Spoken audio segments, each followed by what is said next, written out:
Aujourd'hui, nous allons goûter encore un excellent vin de la Loire. Et pour ça, nous allons dans le centre de la Loire, près de la ville de Tours, où nous avons l'appellation Vouvray, déjà longtemps célèbre. D'ailleurs, la viticulture remonte jusqu'au IVe siècle après Jésus-Christ.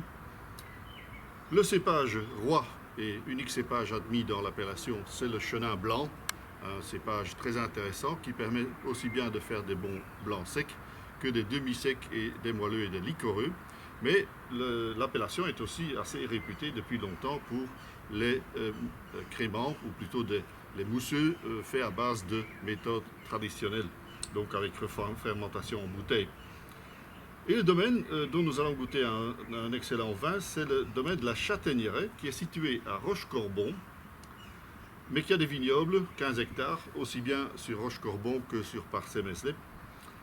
C'est un domaine où on fait de la viticulture depuis 1669 déjà, et Benoît Gauthier, aujourd'hui, c'est la 7e génération déjà pour faire de la viticulture. Le domaine dispose d'ailleurs de superbes caves creusées dans le tuffeau. C'est cette roche calcaire typique de la région et dont on a aussi tiré les pierres pour construire les fameux châteaux de la Loire. Et donc 15 hectares uniquement chenin pour ce domaine, qui est d'ailleurs évidemment, je dirais presque évidemment, travaillé en viticulture raisonnée.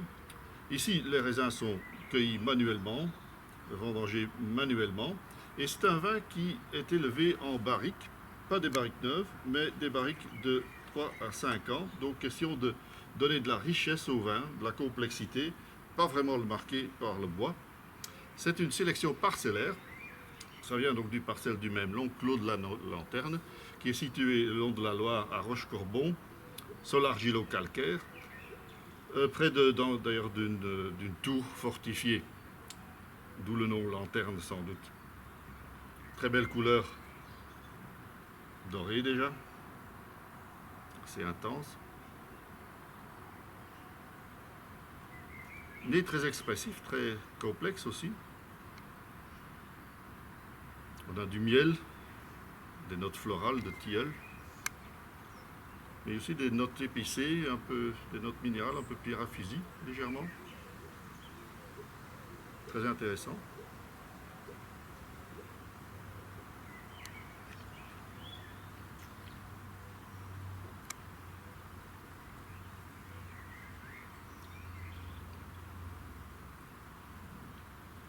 C'est un vin qui a beaucoup de gras en bouche, c'est très ample.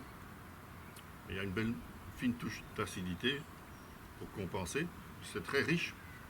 On retrouve des notes de miel, ces notes florales aussi, petit côté épicé. Assez long en bouche aussi, c'est vraiment un excellent choix sur des poissons en sauce, des plats de poissons plus riches donc, des crustacés, aussi les volailles à la crème et bien sûr des fromages aussi qu'ils peuvent parfaitement accompagner.